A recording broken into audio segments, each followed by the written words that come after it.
पढ़ रहे थे, 2 लेक्चर अपने हो गए थे, ठीक है। अच्छा, कुल मिला के जो मोटी मोटी चीज़ें हमने 2 लेक्चर्स में सीखी, एक तो ये था कि मोल निकालना मास की टर्म्स में सीखा, that is mole is equal to given mass upon molar mass.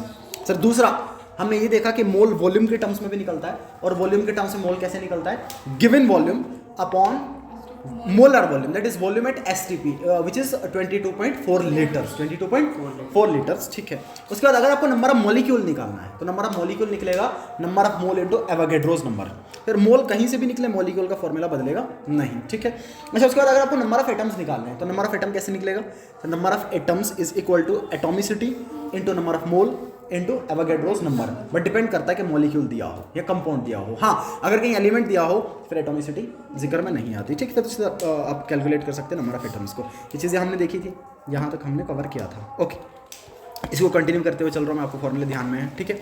एक सवाल मैंने नीट 2020 का करवाया था कल, आपने देखा था, सेम पैटर्न पे मैंने सवाल लिखा हुआ है, ज़रा बताइएगा। सवाल आपके पास है, which one has the largest oxygen atoms. 4 option हैं और आपको ये बताना है कि इनमें से किस वाले में सबसे ज़्यादा ऑक्सीजन एटम प्रेजेंट होंगे। मुझे बताइए क्या कॉन्सेप्ट लगाएंगे आप इसमें। अच्छा, एक बात क्या नोट कर पा रहे हैं आप इसमें, एक बात जो आप इस सवाल में नोट कर पा रहे हैं वो ये है, सर जो गिवन मासेस है वो सबके सेम है। अब मैंने आपको ये कहा था कि अगर सेम गिवन मास हो, अगर सेम गिवन मास हो तो उस टाइम पे सिर्फ एटम डिपेंड करता है मोलर मास पे। देखिए मैंने कल भी ये सवाल करवाया था, यहाँ पे मैंने कॉन्सेप्ट लिखा था, ठीक है ना। तो मुझे बताइए, अगर सेम गिवन मास होगा तो आपको पता है नंबर ऑफ एटम्स किसके बराबर, sir number of atoms is equal to mole into atomicity, जो चल रहा है वही उसी हिसाब से, ठीक है ना। अब कुल मिला के अगर गिवन मास आपका सेम है तो क्या मैं सिंपली ऐसा लिख सकता हूँ कि it is inversely proportional to, किसके इनवर्सली होगा, मोलर मास के, मोलर मास के इनवर्सली प्रोपोर्शनल आपको देखने को मिलेगा। इसका मतलब जिसका मोलर मास ज़्यादा उसमें नंबर ऑफ ऑक्सीजन एटम्स सबसे ज़्यादा, उसमें नंबर ऑफ ऑक्सीजन एटम सबसे ज़्यादा, ठीक है। लेकिन कहीं ना कहीं नंबर बिगड़ रहा है सब में, तो थोड़ा इसको भी ध्यान में रखना पड़ेगा। अब देख पा रहे हो, जैसे ऊपर मैंने सवाल करवाया था वो एलिमेंटल फॉर्म में था, लेकिन यहाँ पे मॉलिक्यूलर फॉर्म है। तो अगर तो इस कॉन्सेप्ट को लेके चलें, फिर कैलकुलेट करके भी देखते हैं। सर फिर तो ये आएगा कि इन सब में से मॉलिक्यूलर मासेस देखने पड़ेंगे। बताइए, सल्फर का 32, एक ऑक्सीजन का 16, 2 का फिर से 32 कितना हो जाएगा 64, इसका मोलर मास 64, ठीक है। H2O का 18, इसका 1 का 16, 3 का 48, ओके। कार्बन डाइऑक्साइड का होता है 44, ठीक है। अच्छा, अगर मैं इस हिसाब से चलूँ तो आप ये देखोगे कि सबसे कम मोलर मास वाटर का, इसका मतलब सबसे ज़्यादा नंबर ऑफ एटम्स इसी में देखने को मिलेंगे आपको, ठीक है ना।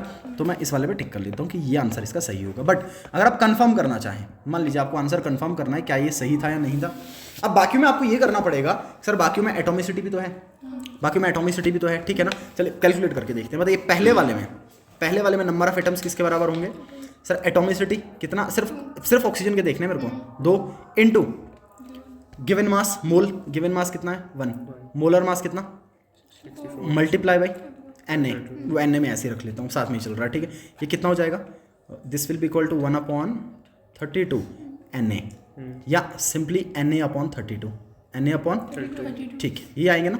पहले वाले में आगे नंबर ऑफ एटम्स ये, ओके। दूसरे वाले केस में बताइए नंबर ऑफ एटम्स कितने आ जाएंगे।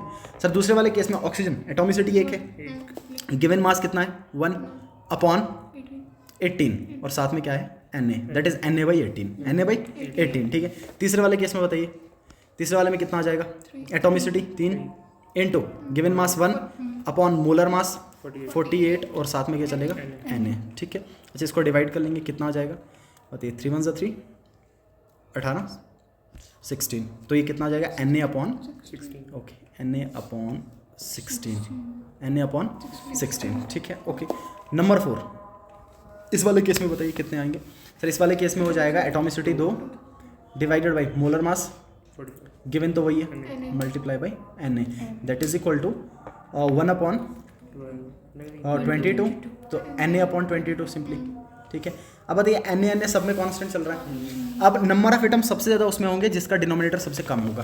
तो बताइए सबसे कम डिनोमिनेटर किसका लग रहा है, ये इसका, ठीक है ना। कहानी बदल गई पूरी, कहानी बदल गई पूरी। H2O का नहीं, देखिए H2O तो ये था, H2O ये था, कहानी पूरी बदल गई। H2O में 1/18 आ रहा है और यहाँ पे Na/16 आ रहा है ना, Na/16, पूरी स्टोरी बदल गई। अगर इस हिसाब से करके चलता तो मैं लिखता वाटर, लेकिन दिक्कत ये है कि सब में एटोमिसिटी बराबर था नहीं, ठीक है, तो उस हिसाब से आंसर गलत हो जाता। तो इसका मतलब ये आंसर सही नहीं है, ये ऑप्शन सही नहीं है। सही ऑप्शन कौन सा होगा आपका? ऑप्शन सी सही होगा। कौन सा ऑप्शन सही होगा? तो जब मॉलिक्यूल दिया जाए तो आपको ध्यान से पढ़ना है कि सवाल क्या पूछ रखा है। हाँ, अगर एलिमेंटल फॉर्म दे दे सर फिर दिक्कत नहीं है, फिर सीधा मोलर मास के इन्वर्सली लेके चलेंगे तो काम बन जाएगा। ओके, चलिए अगर ये समझ में आया तो ये वाला बता दीजिए मेरे को। सवाल में पूछा है which one has the largest number of hydrogen atoms, इनमें से किस में हाइड्रोजन एटम सबसे ज़्यादा होंगे। ठीक है, अच्छा अगर लॉजिकली लेके चलो, फिर पहले मोलर मासेस लगा लेते हैं। बताइए कितना आएगा? 18, पता है ना? CH4 कार्बन 12 और 4 इसका 16। ठीक है, 12 × 2 22 प्लस 2 सॉरी 24 प्लस 2 26, और ये कितना आ जाएगा? 14 और 3 17, इतना आएगा। ठीक है ना? अच्छा एटॉमिसिटी भी साथ में ध्यान में रखना। बताइए इसमें कितने हाइड्रोजन एटम? 2, इसमें 4, इसमें 2, इसमें 3, निकाल लेते हैं। फिर बताइए कितना आ जाएगा? इसका गिवन मास 10 अपॉन मोलर मास 18, एटॉमिसिटी कितना चल रहा है? 1 है, वो लिखा ही नहीं मैंने। साथ में क्या लिखूंगा मैं? Na। ठीक है, अच्छा यहाँ पे नंबर ऑफ एटम्स बताइए इस वाले केस में कितने आएंगे? गिवन मास 10, एटॉमिसिटी कितना है यहाँ पे? 4, क्योंकि मैं हाइड्रोजन की बात कर रहा हूँ तो एटॉमिसिटी यहाँ पे हाइड्रोजन 2 ही थे ना। अच्छा हाइड्रोजन थे ना, सॉरी 2 थे ना, 2 लिखूंगा मैं, राइट। ठीक है, 4 × गिवन 10 अपॉन मोलर 60 और साथ में ओके, यहाँ पे atomicity 2 multiply by given 10 upon 26 और साथ में Na, यहाँ पे 3 मल्टीप्लाई बाई और 10 डिवाइडेड बाई 17 और साथ में आप देखेंगे जिसमें वैल्यू जितना बड़ा आया ऑब्वियस उसमें नंबर ऑफ एटम्स उतने ज़्यादा होंगे। ठीक है ना? ये बताइए किस में वैल्यू बड़ा आएगा? ये कितना हो जाएगा? 2 9 8, ये आएगा और 10/9 आएगा ना, 10/9 Na। ठीक है, ये कितना आ जाएगा? 10/4 Na। ठीक है, मैं 10 वहीं पे रख रहा हूँ, इसको नहीं छेड़ना चाह रहा मैं अभी फिलहाल। ये कितना आएगा? 10/13 है ना, 10/13 Na। ओके, यहाँ पे कितना आएगा? मान लीजिए इसको कर लेते हैं रफली डिवाइड, ये कितना हो जाएगा? 3 6 18 होता है, मैं रख लेता हूँ ऑलमोस्ट 6। ठीक है ना, ऑलमोस्ट 6, 5.8 आएगा बट ऑलमोस्ट 6 रख लेता हूँ मैं। ठीक है ना, फिलहाल के लिए तो आएगा 10/6 Na। ठीक है, अब बताओ इन सब में ऊपर वाला कॉमन चल रहा है, ये कांस्टेंट है दोनों, ये भी कांस्टेंट चल रहा है, ये भी कांस्टेंट चल रहा है, ये भी कांस्टेंट और ये भी कांस्टेंट। अब सबसे बड़ा वैल्यू उसमें आएगा जिसका डिनोमिनेटर सबसे कम होगा। इसका डिनोमिनेटर सबसे, बताओ सबसे कम डिनोमिनेटर किसका है? इसका मतलब ये होगा कि इस वाले केसेस में, हाँ ये लॉजिकली वैसे भी सही आता अगर उस हिसाब से चलते ना कि सबसे कम मोलर मास, लेकिन वो हमेशा मॉलिक्यूल्स में लगता नहीं है वो तरीका, वो एलिमेंट में ज़्यादा लगता है। हाँ, उस हिसाब से भी आंसर सही आता। तो कौन सा आंसर होगा इसका? बी आंसर होगा। इसको ध्यान में रखना, ये बहुत इंपॉर्टेंट बात। ठीक है, बात समझ में आ गई? डायरेक्ट देख के नहीं बता सकते हैं, इसमें 4 है ऊपर वाले का। हाँ लाइक वो बता सकते हो, देखना अब उस हिसाब से अगर होगा ना, जैसे मान लीजिए उस हिसाब से अगर चलना चाहो तो फिर कहीं ना कहीं गड़बड़ हो सकती है। ये अगर गिवन मास सेम ना हो, मासेस में गड़बड़ होती है। मासेस में हाँ लॉजिकली अगर चाहो तो यहाँ पे भी वही चल रहा है, सर यहाँ 2 थे, यहाँ 3 थे, यहाँ 1 था, यहाँ 2 था, हाँ 3 वाले को टिक कर लेते हैं लॉजिकली। लेकिन कहीं ना कहीं जब मासेस में गड़बड़ हो तो कहीं ना कहीं गड़बड़ हो सकती है। चल सकते हो अभी के लिए फिलहाल, बट इन जनरल नहीं चलना है, ऐसा कंफर्म करके ही चलना। ठीक है, अच्छा जी, उसके बाद नंबर आपने ये देखा कि मोल वॉल्यूम के टर्म्स में कैसे निकलता है, वो हमने देखा sir given volume upon volume at STP which is 22.4 litres, 22.4 litre. अच्छा उस पर मैंने एक सवाल बना रखा है, ज़रा बताइएगा सवाल क्या है। कहता है calculate the number of molecules present in 1 centimetre cube of gas at STP। कितना गैस है? 1 सेंटीमीटर क्यूब। अच्छा कुछ यूनिट्स आपको जो ध्यान में रखने हैं वो पता होने चाहिए, आपको ध्यान से देखिएगा। जो 1 लीटर आपका है ये आपको पता है 1 लीटर में 1000 ml, तो 1 litre is equal to 10⁻³ ml। सही है? अच्छा ये जो 1 लीटर आपका है ये 1 लीटर 1 डेसीमीटर क्यूब के बराबर होता है। 1 litre is equal to 1 decimetre cube. 1 litre is equal to 1 decimetre, इसको ध्यान में रखना, 1 litre is equal to 1 decimetre cube. ठीक है, और ये जो आपका 1 ml है सर, ये 1 ml बराबर होता है 1 cc के, 1 सेंटीमीटर क्यूब के। किसके? cc is centimetre, 1 ml 1 centimetre cube के, 1 ml 1 सेंटीमीटर क्यूब के बराबर होता है। ठीक है, अब इन आपस में रिलेशन अगर बनाना चाहो तो मुझे ये बताइए 1 dm क्यूब में, 1 dm क्यूब में कितना cc? क्योंकि सर 1 लीटर 1 dm क्यूब के बराबर और 1 लीटर में 1000 ml, तो इसका मतलब 1 लीटर में 1000 cc, तो इसका मतलब 1 dm क्यूब में भी 1000 cc, तो 10⁻³ cc। ये कन्वर्जन्स थोड़े ध्यान में रख लेना। ठीक है ना? अच्छा अब मुझे बताइए 1 सेंटीमीटर क्यूब में कितना लीटर? 1 सेंटीमीटर क्यूब में कितना लीटर? सर 1 लीटर में 1000 सेंटीमीटर क्यूब, तो 1 सेंटीमीटर क्यूब में कितना लीटर? इधर लेके आऊँगा 1000 को 1000 डिवाइड में जाएगा, दैट इज 1/1000, 1/। अच्छा उस 1000 को ऊपर लेके आऊँगा तो 10⁻³ लीटर या dm क्यूब ये बन जाएगा। ठीक है, इसको ध्यान में रख लेना। अगर मीटर क्यूब से देखना चाहो, एक और मैं लिख लेता हूँ साथ में यहाँ पे भी, 1 लीटर बराबर 10 की पावर -3 मीटर क्यूब। इसका मतलब मीटर क्यूब लीटर से बड़ा होता है, सही है। अच्छा 1 मीटर क्यूब किसके बराबर? 1000 लीटर के बराबर। 1 मीटर क्यूब किसके बराबर आएगा ना, इसको इधर लेके आओ, ये 1000 बन जाएगा, ठीक। ये आपको पता होना चाहिए इतना सा कन्वर्जन। 1 लीटर में 1000 ml और 1 ml में 1/1000 लीटर, ठीक है। उसके बाद 1 लीटर 1 DM क्यूब के बराबर, 1 cc 1 ml के बराबर, तो इनमें कन्वर्जन पता होना चाहिए, ठीक है। अच्छा अब बोलता है कि मॉलिक्यूल्स निकालिए। अब बताइए मॉलिक्यूल निकालने का फॉर्मूला क्या है सर? सेम ही तो है, मोल इंटू एवोगैड्रो, मोल इंटू, बस मोल निकालने का तरीका बदलेगा, ठीक है ना। तो मैं लिखूंगा सोल्यूशन में, बताइए नंबर ऑफ मॉलिक्यूल्स किसके बराबर sir? Number of molecules is equal to mole into Avogadro's number, ठीक है। अच्छा मोल किसके बराबर? इन टर्म्स ऑफ वॉल्यूम निकाल रहे हैं तो given volume upon volume at STP। अच्छा बताइए गिवन वॉल्यूम कितना है? 1 सेंटीमीटर क्यूब अपॉन, अच्छा STP पे वॉल्यूम कितना होता है सर? 22.4 लीटर, ठीक है ना। आपको ये पता है कि एक मोल किसी भी गैस का STP पे कितना वॉल्यूम रखता है? 22.4 लीटर, 22.4। अच्छा इसी 22.4 लीटर को अगर मैं सेंटीमीटर में कन्वर्ट करना चाहूँ, 1 लीटर में कितना सेंटीमीटर क्यूब? 1000। इसका मतलब इसको 1000 से मल्टीप्लाई करना पड़ेगा। जब 1000 से मल्टीप्लाई करेंगे ये आएगा 2240 सेंटीमीटर क्यूब। 224 देख कैसे 1000 से मल्टीप्लाई किया, पॉइंट खत्म कर दिया, 1 0 कम हो गया, 2 0 साथ में रहेंगे, तो आएगा 22400 224। अब जो ऊपर दे रखा है सर नीचे भी यूनिट वही होना चाहिए, तब जाके आप कट कर सकते हो, तो यूनिट आपको सेम करना पड़ेगा। ये सेंटीमीटर क्यूब में था तो मैं नीचे वैल्यू कौन सा डालूंगा? सेंटीमीटर क्यूब वाला। तो मैं 22.4 लीटर नहीं लिखूंगा, मैं लिखूंगा 22400। या अगर बच्चा ऐसा करना चाहे कि मान लीजिए मैंने 22.4 लिखा, तो फिर इसको किस में कन्वर्ट करना पड़ता? लीटर में, और काम वही होता। लीटर में कन्वर्ट करना है तो काम वही होता, आंसर वही आ रहा है फिर से लास्ट में, ठीक है। तो 1 divided by 22400 multiply by 6.022 into 10 okay 10⁻23। क्या मैं 2 0 कट कर दूँ यहाँ से? 2 वहाँ से कैंसिल हो जाएंगे, ये कितना बचेगा? 6.022 डिवाइडेड बाई 224 मल्टीप्लाई बाई 10⁻23 था नहीं? अच्छा 2 कम हो गया ना, 2 कम हो गए 20, बहुत अच्छा, ठीक है। इसको डिवाइड कर लीजिए, कितना आएगा? तो ये आ जाएगा आपका 0.0268 मल्टीप्लाई बाई 10⁻21, सही है। अच्छा मुझे बताइए अब मैं इसको कैसे लिखूं? अगर मैं लिखूं 2.68, अगर मैं 2.68 लिखूं, मुझे बताओ मैंने कैसे किया? 2.68 कितने डिजिट आगे चला गया मैं? 2 छोड़े ना मैंने, तो आगे इधर क्या करूं? इधर क्या करूं? शाबाश 19 लिखूं, 10 की पावर 19। देखना दोबारा इसको मोड़ के इसमें लेके जाओ। अच्छा अगर मैं लिखूँ 268/100, 268/100, वो 100 से कैसे, आप ये समझ में आ रहा है कैसे सॉल्व, ये कैसे होता है बताऊँ मैं ज़रा, देखना ध्यान से।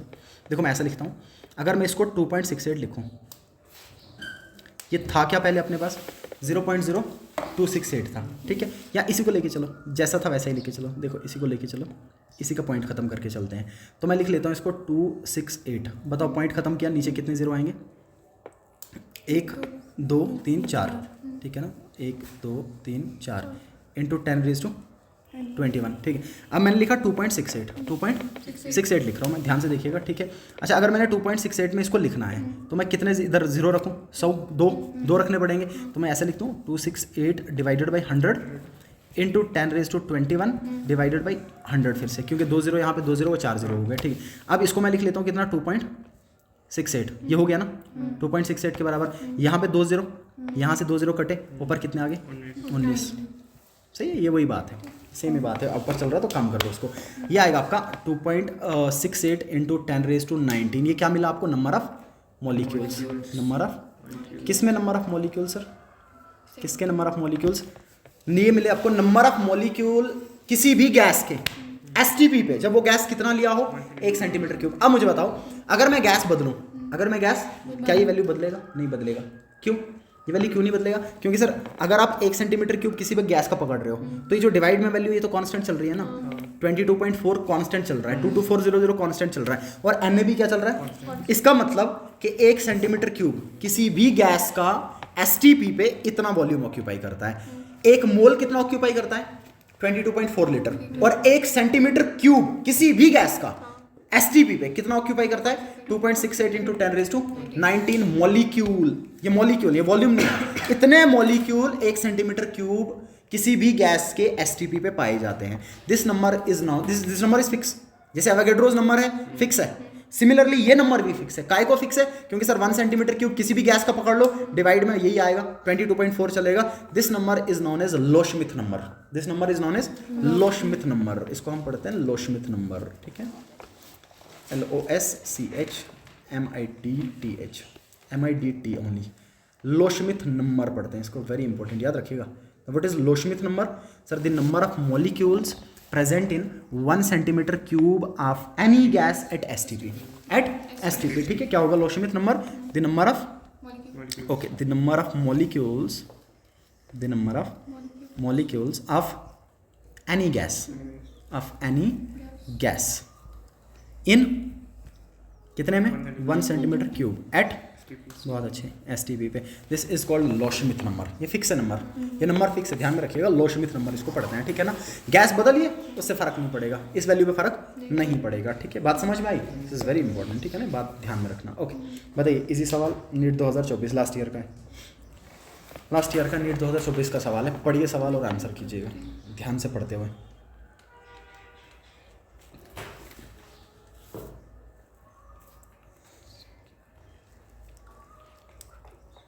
बहुत इजी है।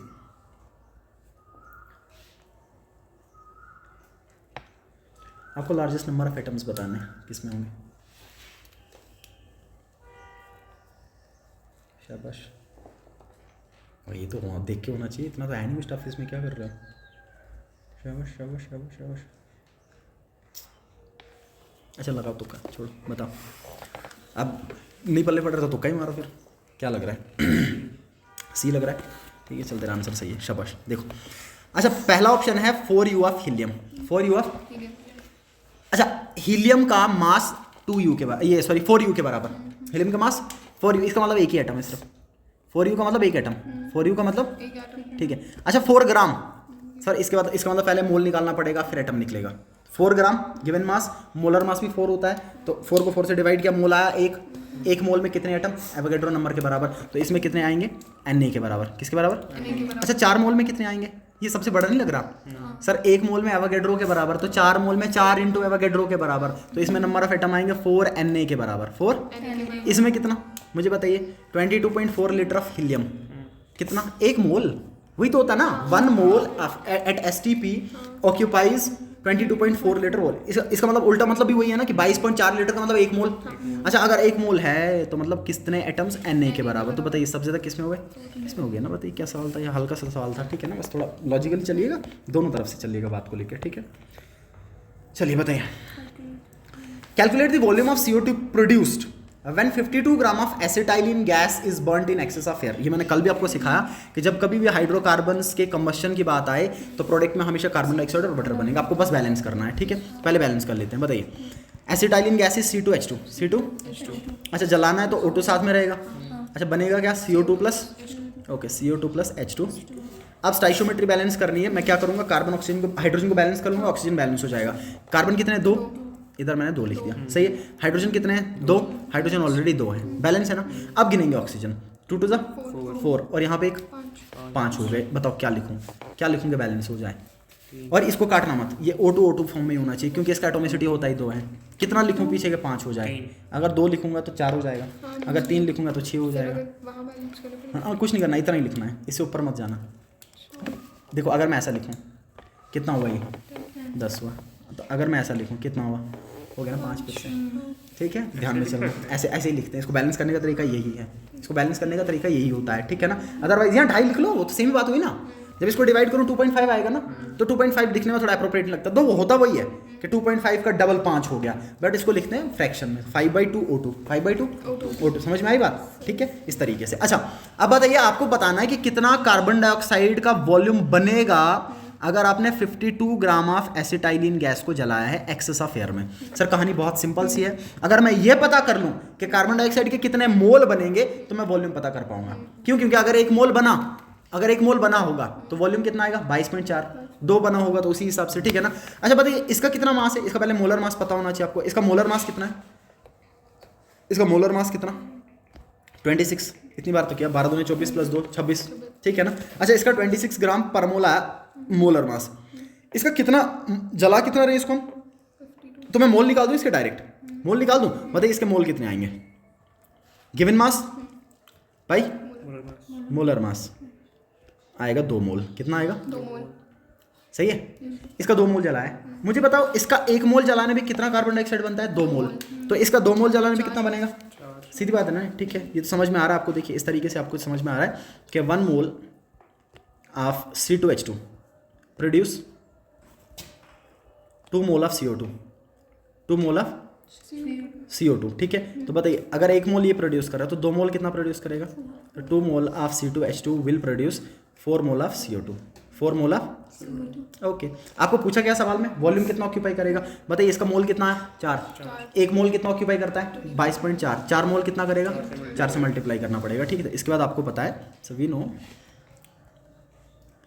1 मोल ऑक्यूपाई एट STP पे कितना वॉल्यूम? 22.4 लीटर। Okay 22.4 litre. तो 4 मोल कितना ऑक्यूपाई करेगा? विल ऑक्यूपाई 22.4 इंटू 4 ये आएगा ना। बताइए कितना आएगा? 4 4 16, ठीक है। 4 2 8 1 9 4 2 8 इतना लीटर जी, इतना लीटर वॉल्यूम आएगा। सही है। इस पूरे फिर बता रहा हूँ, इस पूरे चैप्टर में सिर्फ 3 चीज़ें हैं जो पढ़ने वाली हैं। एक मोल का पूरा दायरा, मोल का पूरा कॉन्सेप्ट जहाँ जहाँ तक घूमता है। दूसरा इसके अगले वाले में आएंगे स्टोइकियोमेट्री, और तीसरा लिमिटिंग रिएजेंट। सिर्फ 3 चीज़ें पढ़ने वाली इस पूरे चैप्टर में सीखने के लिए, सिर्फ 3 चीज़ें। और ये फिजिकल का बुनियाद है, फाउंडेशन है, ये फिजिकल केमिस्ट्री की फाउंडेशन है ये चीज़, ठीक है। चलिए इजी कर दिया मैंने। कॉलम मैचिंग कीजिए। कॉलम मैचिंग बता दिया, इजी है बहुत अच्छे। अपने अपने दिमाग में मैच कर लीजिए, फिर मुझे बता दीजिए।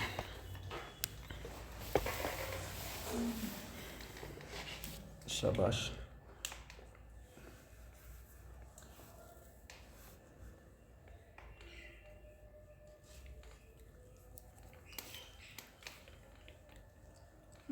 कर दिया।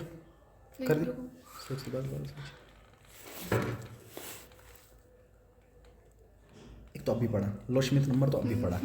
चलो उसको मैच कर लेते हैं पहले। बताओ लोशमिथ किसके साथ? 3 के साथ। Number of molecules present in 1 centimetre of any gas at STP, ठीक है। ठीक है ओके। अच्छा बताइए नंबर ऑफ पार्टिकल्स कैसे निकालते हैं? मोल इंटू एवोगैड्रो, पता है ना? मोल into Avogadro.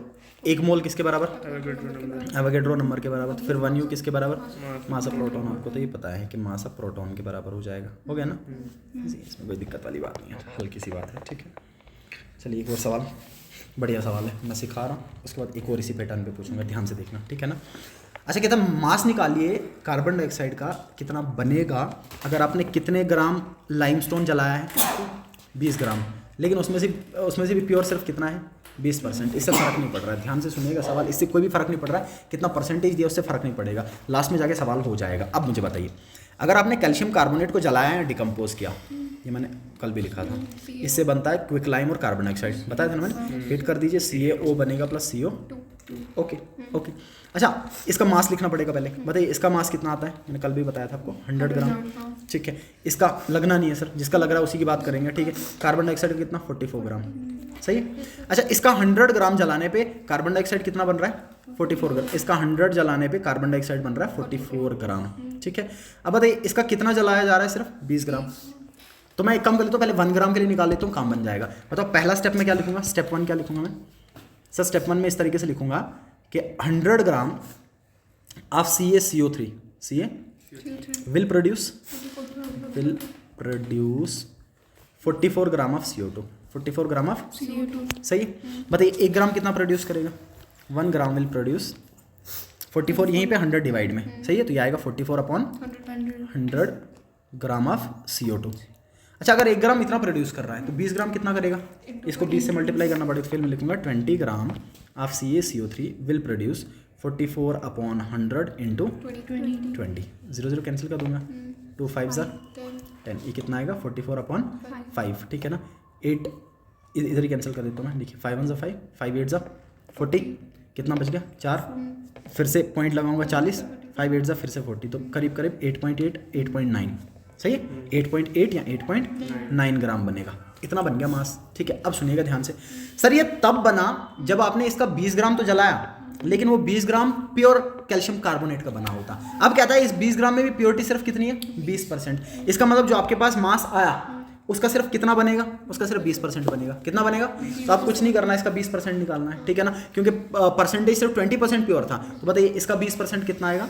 Since only 20% CaCO3 is pure. Therefore, the mass of CO2 formed will be, बताइए कितना आएगा? 8.8 मल्टीप्लाई बाई 20 अपॉन, ऐसे होता ना, ठीक है। बताइए कितना आ जाएगा ये? 0 0 कैंसिल कर देंगे, 2 1 ज़ा 2 2 5 ज़ा, तो ये आएगा 8.8 अपॉन 5, ठीक है। अब क्योंकि नीट में ऑब्वियस से कैलकुलेटर के बगैर काम हो जाएगा, इजी कैलकुलेशन होती है, ठीक है ना। बताइए कितना करेंगे? 5 1 ज़ा हो गया, कितना बचा? 3, ठीक है। पॉइंट लगाना पड़ेगा, कितना हो गया? 0, कितना बन जाएगा? 5 6, मतलब आगे 8 भी तो है ना, तो आगे 8 भी है, तो मैं क्या कर लेता हूँ 6 5 30 होता है, आगे 8 चल रहा है तो मैं 7 लिख देता हूँ, एक डिजिट ऊपर चल रहा है, 1.7 1 पॉइंट आगे लेके चलो तो 5 भी आ जाएगा फिर से, बट मैं 1.7 ग्राम लिख देता हूँ। कितना आ जाएगा? 1.7 ग्राम, ठीक है ना। आगे चलोगे तो 1.75 ग्राम आएगा, और भी डिवाइड करना चाहो, लेकिन वो हिंट से समझ में आ जाता है, ऑप्शन देख के समझ में आ जाता है कि हाँ यही होगा, ठीक है। 1.75 ग्राम बनेगा। कितना हल्का सा सवाल था, ठीक है। अब मुझे बताइए अगर इस सवाल में मैं चेंज ये करूँ कि 20% की जगह पे 40% दूँ, तो उससे फ़र्क पड़ेगा क्या? कुछ नहीं पड़ेगा, सेम ही तो है। आंसर निकाल के 40% निकाल दिया उसका, ठीक है ना। आंसर निकाल के 50% दिया होगा, वो भी निकल जाएगा, उसमें कोई दिक्कत नहीं। समझ में आया कैसे करना है? ठीक है ना, इजी बात है। चलिए ये बताइए मेरे को करके फिर। Number of atoms in 0.1 mole of try atomic gas. Try atomic से क्या समझ में आ रहा है? एटॉमिसिटी 3 है। एटॉमिसिटी 3 बस हो तो गया। बताइए क्या करूँ मैं? लिखवाइए नंबर ऑफ एटम्स किसके बराबर? Number of atoms is equal to mole into atomicity. Atomicity लिख लूँ सीधा मैं, कितना है? 3 है, इंटू एवोगैड्रोस नंबर, ठीक है। अच्छा मोल कितना है? अभी निकालना नहीं है, मोल दिया है, अभी दिया नहीं, मास दिया होता तब मोल निकालता, अभी तो मोल दिया है। 0.1 इंटू 3 इंटू Na, इसी में रख लेता हूँ मैं, ठीक है। कितना आ जाएगा? आएगा 0.3 Na के बराबर आएगा ना। फिर Na का वैल्यू पुट करके आगे सॉल्व कर सकते हैं, ये आंसर बन जाएगा। समझ में आई बात? तो हो सकता है आपके पास जो दिया हो उसमें नंबर ऑफ एटम्स मेंशन किए हो, तब तो एटॉमिसिटी समझ में आती है, लेकिन अब खुद से लिख के दे दे कि ट्राई एटॉमिक है, पेंटा एटॉमिक है, तो फिर समझ में आ जाता है एटॉमिसिटी 5 चल रहा है, 3 चल रहा है, जो भी चल रहा होगा, ठीक है। बात समझ में आ गई यहाँ तक? ओके। अब देखिएगा, अब मुझे बताइएगा, अब जो मैंने अभी तक बताया उसका एक सर्कल में, एक पूरे डब्बे में उसको मैं ख़त्म करता हूँ। ध्यान से देखिएगा, ठीक है। यहाँ पे लिखता हूँ मैं मोल, हेल्प कीजिएगा साथ में, सो दैट मेरे को लगे कि आपको समझ में आया। अच्छा, इस मोल का कन्वर्जन मैंने 3 तरीके से किया। सर इस मोल को वॉल्यूम की टर्म में पढ़ा, इस मोल को पार्टिकल के टर्म में पढ़ा, और इसी मोल को हमने मास के टर्म में पढ़ा। 3 चीज़ें, सिर्फ 3 चीज़ें घूमेंगी इसमें, ठीक है। मैं तीनों लिख रहा हूँ, मेरे को बताइएगा कन्वर्जन कैसे आएगा। मान लीजिए यहाँ पे लिख लेता हूँ मैं वॉल्यूम, ठीक है।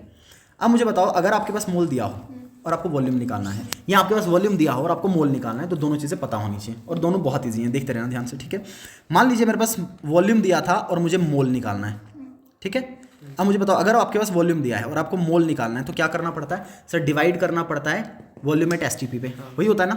अगर ये एरो क्या समझ में, एरो से क्या समझ में आ रहा है कि वॉल्यूम दिया है, वॉल्यूम को मोल में कैसे कन्वर्ट करें? सर वॉल्यूम को मोल में कन्वर्ट करने का तरीका है, जो वॉल्यूम दिया है उसको डिवाइड करेंगे 22.4 लीटर से। तो मैं किससे डिवाइड करूंगा? मैं लिखूंगा यहाँ पे डिवाइडेड बाई 22. ठीक है, इधर लिख लेता हूँ मैं, तो मैं लिखूंगा डिवाइडेड बाई 22.4 लीटर। 22.4 लीटर, बताओ इसको देखने में क्या समझ में आ रहा है? Sir if we have to convert volume into mole, then we need to divide that volume with 22.4 litres, ठीक है। अच्छा, अब उल्टा काम करते हैं। अब मान लीजिए आपके पास मोल दिया है और आपको वॉल्यूम में कन्वर्ट करना है। आपके पास मोल दिया है और किस में कन्वर्ट करना है? वॉल्यूम। अब क्या करूँ? अब इस देखो ना, ये देखो ना, फॉर्मूला क्या था? Mole is equal to given volume upon 22.4, यही था। अगर वॉल्यूम दिया था और मोल में कन्वर्ट करना था, तो मैंने 22.4 से डिवाइड कर दिया। अब अगर मोल दिया है और वॉल्यूम निकालना है, तो क्या करूंगा? 22.4 से मल्टीप्लाई, 22.4 से मल्टीप्लाई कर दूंगा, ठीक है। तो फिर आएगा मल्टीप्लाई बाई 22.4 लीटर। सही है? सही। ये बच्चे ने जब समझ लिया तो खुद भी बना सकता है, इसमें कोई रॉकेट साइंस नहीं है, ये वही चीज़ है जो आपने पढ़ी, ठीक है। अच्छा, दूसरी बात बताइए मेरे को, अगर इसको मैं कन्वर्ट करना चाहूँ मास में, चलिए दूसरी बात मास देख लेते हैं, ठीक है ना। मुझे बताइए, अगर आपके पास मास दिया हो और आप मास को किस में कन्वर्ट करना चाह रहे हो? मोल में। क्या करूँ मैं कि मास मोल में कन्वर्ट हो जाए? मास दिया है, मोल में कन्वर्ट करना है, क्या करूँ? मोलर मास से डिवाइड कर दूं सर, वही तो होगा ना। Why? Because mole is equal to given mass by. अब मैं बोल रहा हूँ मास को मोल में कन्वर्ट करो, तो इसका मतलब डिवाइड करना पड़ेगा मोलर मास से। डिवाइड किससे करना पड़ेगा? तो मैं लिखूंगा यहाँ पे divided by molar mass, divided by molar. ये वैरी करता है, ये चीज़ फिक्स है, यहाँ पे वैरी करेगा, ठीक है ना। अच्छा बताओ, उल्टा काम, अगर मोल दिया है, अगर और आपको किस में कन्वर्ट करना है, क्या करना पड़ेगा, मल्टीप्लाई। बहुत अच्छे, समझ में आ गया ना, मल्टीप्लाई बाय मोलर मास। क्यों, because mole is equal to given mass by molar mass. एक बार डिवाइड करना पड़ रहा है, जब मोल निकालना है, जब मास निकालना है तो मोल से मल्टीप्लाई करना पड़ेगा। तो समझ में आ गया आपको बात, ठीक है। बताइए तीसरी बात लिख लेता हूँ मैं, नंबर ऑफ पार्टिकल्स। चलिए मान लीजिए नंबर ऑफ पार्टिकल्स, आपको तो पता है जनरल फॉर्मूला, बट मैं नंबर ऑफ मॉलिक्यूल लिख के चलता हूँ, बात सेम ही है, ठीक है। तो मैं लिख के चलता हूँ number of molecules, number of molecules, ठीक है। बताइए अगर आपके पास मोल दिया हो तो मोल को मॉलिक्यूल में कैसे कन्वर्ट करते हैं, शाबाश। अगर मोल दिया है, मोल दिया है, आपको किस में कन्वर्ट करना है, क्या करूं मैं कि मॉलिक्यूल में कन्वर्ट हो, मतलब नंबर ऑफ मॉलिक्यूल, जिसकी तरफ एरो ना, समझना, जिसकी तरफ एरो वो निकालने का फॉर्मूला पता होना चाहिए। किसकी तरफ एरो, मतलब मॉलिक्यूल कैसे निकलता है, फिर मॉलिक्यूल निकलता है मोल इंटू एवोगैड्रो, मोल इंटू, इसका मतलब ये जो दिया है इसको किससे मल्टीप्लाई करना पड़ेगा, इसको मल्टीप्लाई करना पड़ेगा एवोगैड्रो नंबर से, दैट इज Na से, किससे, Na से मल्टीप्लाई करना पड़ेगा, ठीक है। अब आओ उल्टी कहानी, ये बताओ अगर मुझे ये करना है कि मॉलिक्यूल दिया है और इस मॉलिक्यूल को किस में कन्वर्ट करना है, अब क्या करूंगा, डिवाइड, समझ गए ना, अब ये डिवाइड करना पड़ेगा, ठीक है ना। क्यों, क्योंकि molecule is equal to mole into Avogadro. तो अब अगर मोल निकालना है तो वो एवोगैड्रो डिवाइड में नहीं जाएगा, ठीक है। तो फिर क्या आ जाएगा, divided by Na divided by Avogadro's number, divided by Avogadro's number. ये तीन कहानियाँ, एटम निकालना इसके बाद आपको आता है, ठीक है ना। ये तीन कहानियाँ जो आपको पता होनी चाहिए कि कैसे इन तीनों में आपस में रिलेशन चल रहा है। बात समझ में आ गई, तीनों की तीनों बातें समझ में आ गई, ठीक है। बताइए अगर आपको मोल को कन्वर्ट करना है वॉल्यूम में तो कैसे करेंगे, अगर मोल को वॉल्यूम में कन्वर्ट करना है तो क्या करना पड़ेगा, मोल को वॉल्यूम में मल्टीप्लाई करना पड़ेगा 22.4 लीटर से। अच्छा अगर वॉल्यूम को मोल में कन्वर्ट करना है, डिवाइड करना पड़ेगा 22.4 से। ये जब भूल जाए ना तो रिलेशन समझना कि mole is equal to given volume upon 22.4, समझ में आ जाएगा कैसे चल रहा है काम, ठीक है। बात समझ में आई, इंपॉर्टेंट इसलिए कि डायरेक्टली आपको कन्वर्जन देखना हो फिर आप सीधा इसको देख के चल सकते हो, फिर सीधा इसको देख के चल सकते हो, ठीक है ना, खुद बनाना होना चाहिए, ओके। अच्छा आप बताइए, चलिए नंबर ऑफ इलेक्ट्रॉन्स बताइए मुझे, number of electrons in 100 gram of NH4 positive. अच्छा अगर आपको इलेक्ट्रॉन निकालना है तो सबसे पहले मॉलिक्यूल निकालना पड़ेगा, फिर आपको ये देखना है कि कितने मॉलिक्यूल आए, फिर उसके बाद मैं देखूंगा कि एक मॉलिक्यूल में कितने इलेक्ट्रॉन, उसी हिसाब से निकल जाएंगे। हमने कल भी सवाल किया था, ठीक है ना। तो मैं एक काम कर लेता हूँ, मैं पहले number of electron single molecule में निकाल लेता हूँ यहाँ पे, ठीक है। बताइए number of electrons in one molecule of NH4 positive, in one molecule of NH4 positive, ammonium ion पढ़ते हैं इसको, ठीक है। कितने आएंगे इलेक्ट्रॉन, एटॉमिक नंबर से पता चल जाएगा। नाइट्रोजन का एटॉमिक नंबर 7, तो इसके पास इलेक्ट्रॉन कितने हैं 7, हाइड्रोजन का 1, हाइड्रोजन कितने 4, प्लस ये जो +1 है इसका मतलब एक कम हुआ है, एक लूज किया है, -1, कितना आगे सचर 11, एक कम कर दो 10, सही है। ये एक मॉलिक्यूल में, कितने में, अपने को कितने में निकालना है, तो इसका मतलब पहले ये पता करना पड़ेगा कि 100 ग्राम में मॉलिक्यूल कितने थे, 100 ग्राम में मॉलिक्यूल कितने थे, ठीक है। तो बताइए नंबर ऑफ मॉलिक्यूल निकालिए पहले। Sir number of molecules is equal to किसके बराबर, mole into atomicity into Avogadro, ठीक है ना। अच्छा सॉरी मॉलिक्यूल है ना, मॉलिक्यूल में एटोमिसिटी नहीं आएगा, mole into Avogadro, mole into Avogadro.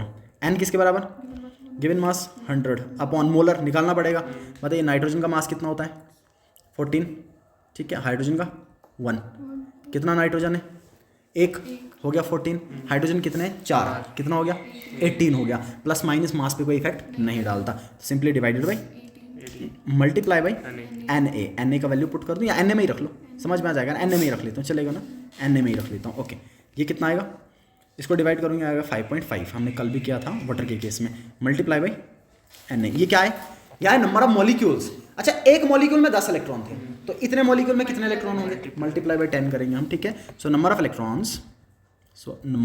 Electrons in 5.5 Na molecules is equal to 10 into 5.5 Na, ये आएगा ना। बताइए 10 से मल्टीप्लाई कर दूंगा, इसका पॉइंट खत्म करके 0 खत्म, तो कितना बचेगा सिर्फ 55 Na। आप चाहो तो Na का वैल्यू पुट करके आगे सॉल्व कर सकते हो, ठीक है ना। ये आएंगे number of electrons, number of बस प्लस माइनस का ध्यान रखना है, सवाल बन जाएगा, सवाल में कोई दिक्कत नहीं है, ठीक है। बताइए इस वाले को बताइए, पढ़ के बताइए, देखते हैं कौन सही करेगा।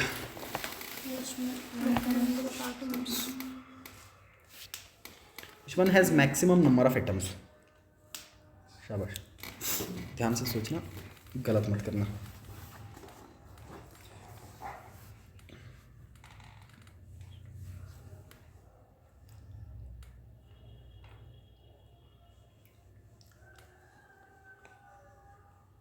जिसका मोल ज़्यादा उसका एटम ज़्यादा, क्योंकि सब वाटर चल रहे हैं ना, अभी एटॉमिसिटी पे डिपेंड नहीं ना करेगा। ठीक है, तो आपको सिर्फ सिंपली ये देखना है जिसका मोल ज़्यादा उसका एटम ज़्यादा, जिसका मोल ज़्यादा उसका, ये ध्यान में रखना। कॉन्सेप्ट क्या है यहाँ पे कि जितना मोल उतना ज़्यादा एटम। ठीक है, क्योंकि सब की सब कहानी सेम है। देखो ऊपर कहानी क्या थी, जब मैंने ऊपर एटम पूछे थे ना सर, हर एक मॉलिक्यूल चेंज किया था, सही है। पहले मैंने लिथियम लिया, फिर सिल्वर लिया, वो चेंज किया था ना। जब आपके पास अब दूसरी कहानी ये है कि अगर सेम मॉलिक्यूल हो, अगर सेम मॉलिक्यूल हो सर, फिर number of atoms directly proportional होते हैं, डायरेक्टली प्रोपोर्शनल होंगे मोल के। किसके? बताइए क्यों? क्योंकि अभी तो मोलर मास सबका फिक्स चलेगा, चल रहा है ना, मोलर मास Na भी फिक्स चल रहा है सबका, वो भी कांस्टेंट है, तो डायरेक्टली किसके प्रोपोर्शनल? मोल के। मोल देख लीजिए, आंसर बन जाएगा। बताइए इनमें से सबसे ज़्यादा मोल किसके पास है? शाबाश जी, बता दे, वो खतरनाक है। ध्यान से सोचो, काम कर जाए, ध्यान से सोचो, काम बन जाएगा। सबसे ज़्यादा मोल किसके पास है? मोल निकालो। अच्छा ये कितना है? 18 ml। पानी का डेंसिटी कितना होता है? बिल्कुल सही। पानी का डेंसिटी कितना होता है? पानी का डेंसिटी होता है 1 ग्राम पर ml। 1 ग्राम, मैंने आपको ये कहा था, मैं वापस बता रहा हूँ, जब कभी भी पानी की कहानी पूछे ml में दिया हो, हमेशा ग्राम में लिख के चलना, क्योंकि इसका डेंसिटी बराबर होता है। सर 18 ml का मतलब 18 ग्राम, 18 ml का मतलब, अब मुझे बताइए अगर 18 ग्राम मैंने लिखा तो गिवन मास 18 हो गया। अच्छा इसका मोलर भी कितना होता है? 18, तो मोल कितना आया? 1 आया, तो इसका मोल आया 1। एटम नहीं निकाल रहा हूँ, मोल निकाल रहा हूँ। मोल निकल गया, Na से मल्टीप्लाई करना है फिर तो, ठीक है ना। अच्छा यहाँ पे बताइए 18 ग्राम ऑफ वाटर, ये सेम ही कहानी नहीं है ऊपर के जैसी, तो इधर भी कितना मोल?